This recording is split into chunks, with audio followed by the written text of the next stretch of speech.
Texas versus James Madrone. Do I have parties announced for the record for the state? Ryan Grimmer for the state of Texas. For the defense? Ronald Geyer. Did you understand you're charged with failure to stop and render aid, serious bodily injury? That's a third-degree felony. The range of punishment is anywhere from 2 to 10 years in prison and up to a $10,000 fine. Did you understand? Yes, Your Honor. Are you proceeding with sentencing? Yes, Judge. All right. Anything to say on behalf of your client? No, Your Honor. Where is Donkey Lady Bridge?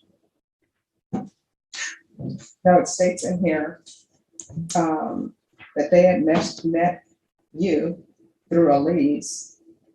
OP1 said they were at the complainant's house when the group of males showed up in Unit 1. Unit 1 is the vehicle. She said they decided to go to the Donkey, D-O-N-K-Y Lady Bridge, but instead ended up driving around. Where is this Donkey Lady Bridge? I'm not sure, Your Honor. I've never been there in my life. Are you still driving a vehicle? No. How old are you? 21. If you're drug tested today, what are the results going to be? Before you answer no, that you are going to be drug tested today. Don't say just tell me what you're going to be positive for. Probably, maybe a little bit of marijuana. And what else? That's it. I don't do anything else. What do you do with the rest of your day other than marijuana? I work. Where? I work at Bohannon's. All right. What do you do at Bohannon's? I'm a dishwasher and trash stuff. Right. So you have a car accident and your go-to is to leave. Why would you leave a car accident? Just everybody had left and I just left myself. Well, no, everybody didn't leave because there were two people remaining in the car trapped and somebody had to help them out. So why would you leave injured people behind in the vehicle? I was one of those people injured in the car. And then I got out. They held me out and then I walked home. Okay, this is not where he's going to pretend he wasn't driving, is it? We're pleading no contest, Your Honor. Okay. So again, why would you leave someone behind in a vehicle that's injured? You got out. Did you go to where they were sitting on the curb and speak with you? No. Okay. No. Did you call for help for anyone? Why not? Just being ignorant. You see, let me just tell you what I know about life from my time on the planet.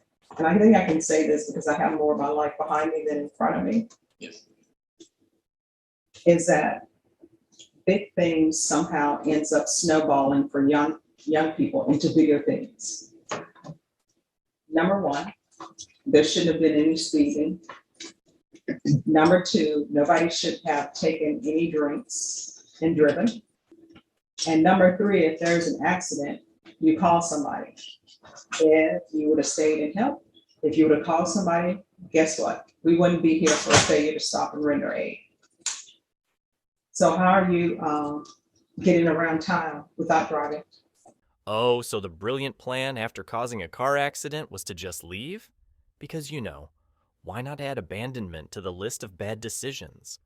While people are still stuck in the vehicle, you figured walking away was the best option. Clearly, the idea of calling for help never crossed your mind. I mean, who needs responsibility when you can just walk away from the mess you've created, right? I have to say, your approach to handling problems is impressive. If by impressive, you mean avoiding every opportunity to do the right thing. Maybe next time, instead of disappearing like Houdini, try staying and doing something decent. But, hey, I guess it's easier to run when you're the one who's already in the driver's seat of disaster. I take the bus. I'll walk if I have to. I have a daughter that I have to support. So How old is your daughter? She just turned 1, March 13th. Are you and the mother together or no? Sort of. We talk. We're not married, so we don't live together. Does anyone know the amount of what the restitution will be? Any idea? I don't, Judge. I know our advocate is working on that. I don't know how much, if any, restitution is going to be outstanding. All right. If there's an issue about restitution, just let the court know and we can have a restitution hearing. Thank you, Judge. How far did you go in school? I stopped at 11th grade. Why? Just struggling with my family. What does that mean? Like, I have to take care of my little brothers sometimes, most of the time, because my mom is just not healthy. So I'm really like their dad, and I'm always there to help them out and stuff like that. So What do you mean she's not helping? Where is she? she lives with her mom. Yeah, she lives with my grandmother. And so how old is your little brother? My little brother, he's 13. So where is your little brother living? He lives with me with my uncle. So was child protective services involved? Yeah, they're talking to my mother right now. So there's a case, I think, that's open with my mother. So what are you planning on doing for the rest of your life? Are you going to be working at Bohannon's or are you doing something else? So no, I was gonna work at Bohannon's for a little bit until I get my own apartment, and then get my GED and eventually try to join into the military with my friend. Well, I always tell people you can't keep saying you're gonna, because your gonna is gonna wake up and 5 years of your life will have passed you by. You understand? Cats 1 and 2, was there some sort of theft involved? Is there a reason for cats 1 and 2? The case that was TIC was a burglary of a habitation, Judge. All right, so here's the thing about burglary of habitations, right? I haven't been presented with any evidence, so I don't know what it says. But what I do know is that entering people's homes without their permission, it's going to end up resulting in 1 or 2 things for you. One, it's going to end up being a prison trip. And burglary of habitations, range of punishment is 2 to 20 years. Or either you're going to break into somebody's home and you're going to be shocked to find that they are at their home, and you may end up being shot or killed. And you know what people are going to say? It was justified. You're in somebody's home, you're not supposed to be. So I'm going to put down cats 1 and 2, but I can give you cats 1 and 2 course in 2 minutes. Don't take what does not belong to you, which people should have learned in preschool. And when you go to someone's home, only go if you're invited, and then when they ask you to leave, leave. Life is so simple, people make it so much difficult than it has to be. So cats 1 and 2. And the MRT, which is supposed to teach you right from wrong, which again, we should learn that in preschool, right? If everybody would treat others the way they would like to be treated, you will need the MRT course. So remember that as you're taking that course. I'm going to want him tested for levels. And those levels need to start going down. Do you understand? Ah, so you take the bus and walk if you have to. Respectable, but it doesn't excuse leaving people behind after a car accident. Your 1-year-old daughter is the motivation, yet you're still choosing to play avoid responsibility over do the right thing. And about your schooling? Stopped at 11th grade because you had to be dad to your little brother. Nice story, but let's be real. If family struggles were the deciding factor for success, we'd all be in the same boat. As for your future, you want to work with your hands, get your GED, and maybe join the military. But here's a tip. Sitting around thinking things will just magically fall into place doesn't work for anyone. You're not a kid anymore, and life's not going to wait for you to figure it out. As for the burglary talk, how about we don't break into other people's homes for kicks? Because as much as it's a nice fantasy, breaking into homes can get you a one-way ticket to prison or worse. I hope you learn the lesson soon, because time doesn't slow down for anyone. And let's try to keep the stealing and bad decisions to a minimum. Yeah? Your Honor. There should be regular Zoom recording. Mr. Madrone can hear you. Mr. Madrone, Ms. Pettis has some words to say to you. I require that everyone treat everyone with respect, so just listen and internalize what I'm saying. You may proceed.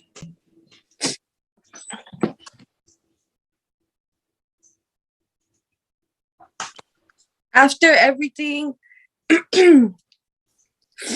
I don't think that you should be in prison or, but I did suffer injuries that are like for a lifetime. And I just want you to understand that because I did go through all of that, you do deserve to go through some kind of consequence. Did I cut off? Yes, you did. They keep calling me that, so I'm sorry. But yeah, that's all I have to say. But I do forgive you. Like, it happened. It's been a long time already, but I just didn't, I hope you just know where I'm coming from, James. All right, thank you so much. Do you all need to speak with her?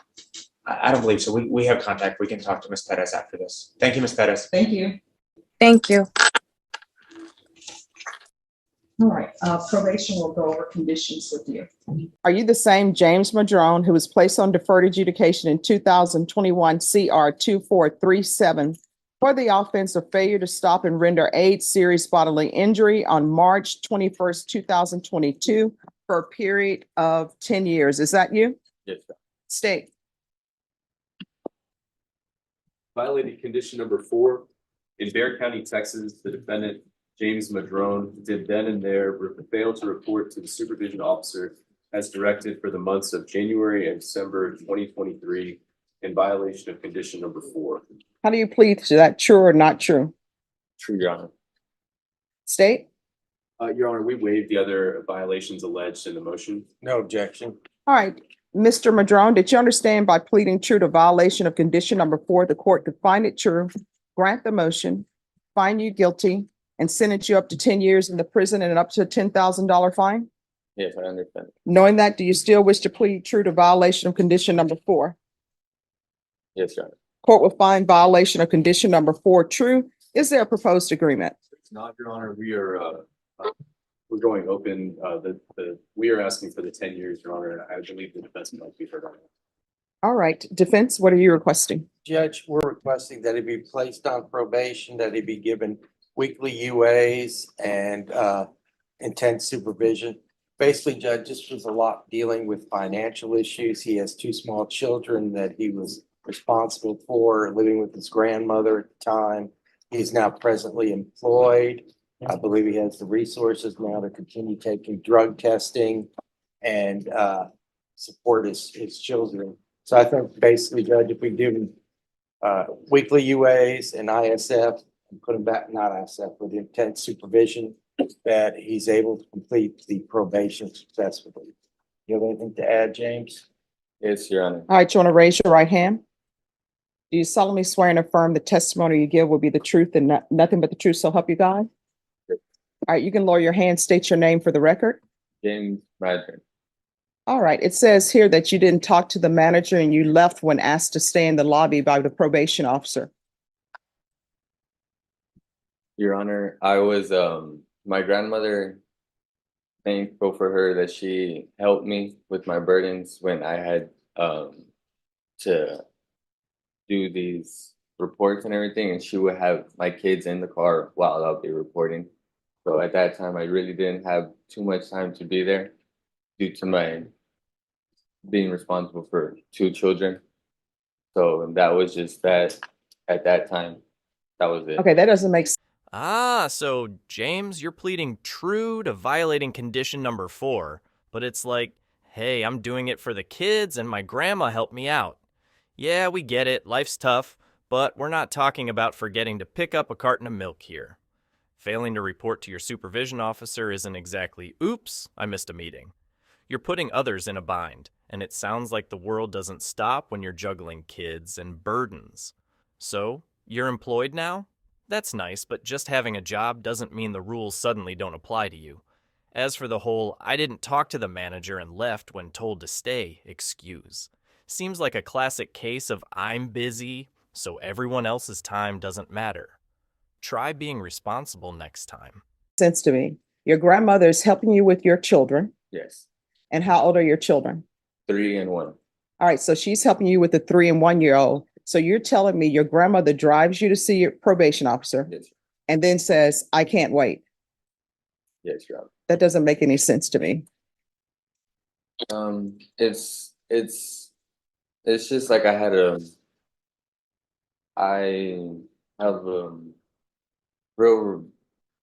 real no support, really none. It's just me out there. All right, so your grandmother is not supporting you. Well, in a way she is. In a way. All right, and then it says that they tried to have virtual meetings with you and you kept rescheduling and they allowed you to reschedule it and reschedule it and reschedule it. Again, I had financial burdens. So you didn't have a cell phone? No. You couldn't get a ride by via bus? Your Honor, my grandma lived in Leon Valley and then she moved over there by Lackland Air Force Base. And I did not have reliable transportation. Oh, no, I know for a fact that there's transportation by via for Lackland. Oh. And you know how I know there is that? Because one time I made a mistake and got on the looper, which I believe is the 510, and it takes you all around the city. And I was like, wow, this is where the bases are. Yes, but where I had to report was over there by 1604 in Bandera, which Via. yes, Your Honor. Because they canceled that bus route. I know it sounds like if I'm making it up or not, but yes, they did cancel that bus route for that reason. That drive was very, very extreme. Did you pick up the phone, call probation and say, hey, this Yes, is Your where Honor. I am? Okay. Yes, Your All right. Any other questions? Mr. Madrone, my name is Hank Wilkins. If I ask you anything you don't understand, just let me know and I'll try and rephrase it, okay? Do you know the last time you reported? The last time I reported was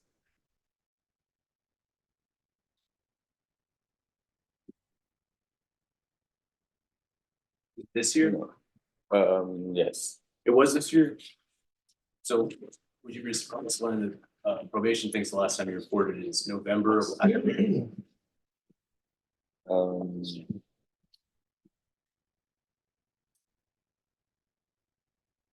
Did you ever do the CATS theft course? No, Did you do the CATS 2 theft course? no, Did you do the moral recognition therapy? no. Did you do anything on probation? I had parenting classes that were available online, which I did do, and it waived over my community service.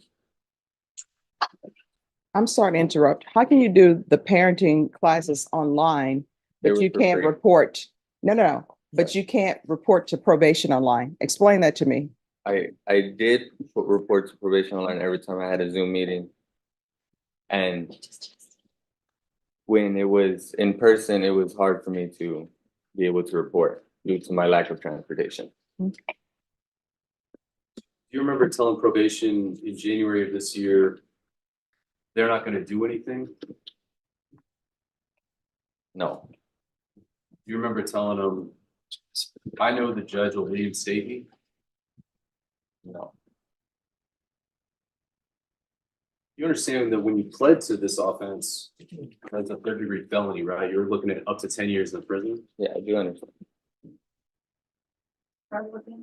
Yes, I understand. And you knew that, and you still didn't do these conditions of probation, right? You didn't do the No. moral recognition therapy. Not that I had faced financial burdens, so I did not have support from the mother of my children. She was attending school at the time, but now I have a reliable job. I have the means to prove to the court that I could be responsible in finishing my term. Seems like the easiest thing to do would be to report, though. You didn't report it all this year, right?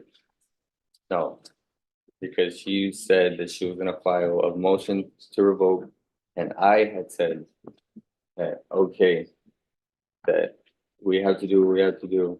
That's simple. That's what I had said in that response. I'll pass the way, Sterling. Nothing further, Your Honor. All right. Probation. Was there any restitution for Elise Perez and Kimberly Soto.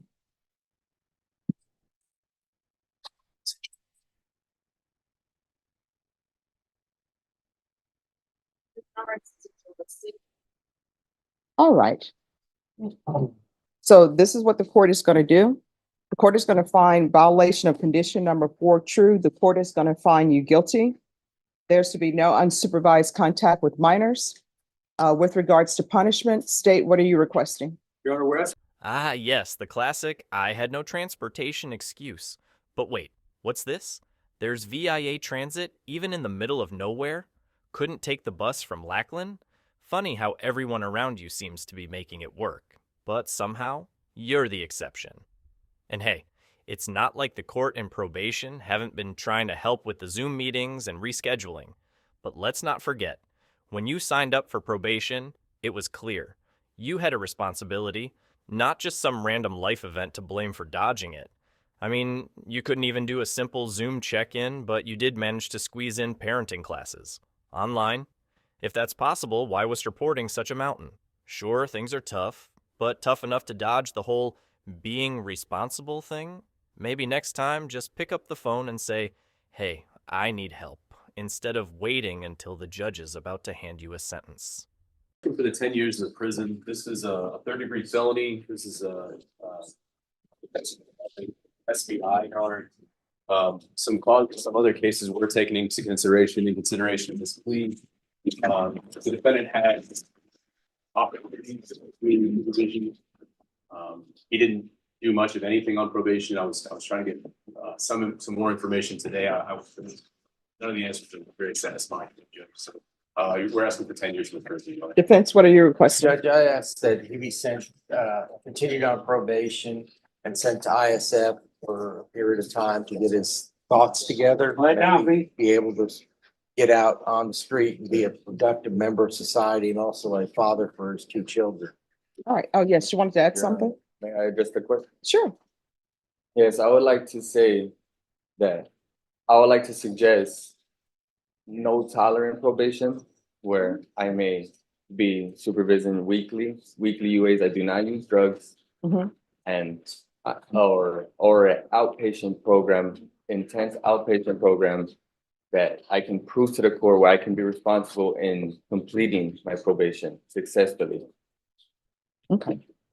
All right. This is what the court is going to do. As previously stated, the court is finding violation of condition number 4 true. The court is going to find you guilty. The court will sentence you up to 8. Well, will sentence you to 8 years in the prison. There's to be no unsupervised contact with the minors. Court will give you credit for any time served, and the court will request the therapeutic community. Did you review the trial court certification of defendant's rights to appeal with your attorney? Did you understand it, and did you sign it? Yes. All right. You do have a limited right to appeal, and that right to appeal is as it relates to the allegations in the motion, not the fact that you were on deferred adjudication. Do you understand? All right. Good luck to you. We can go off the record. Here's the thing. I can't force them to place you in the therapeutic community. You'll have to request that. And then it's completely up to them whether or not they place you in the therapeutic community. Your Honor, what was the consequence again? Oh, you're going to prison for 8 years. I'm going to prison for 8 years, Yes. and that's the done deal. Yes. Okay.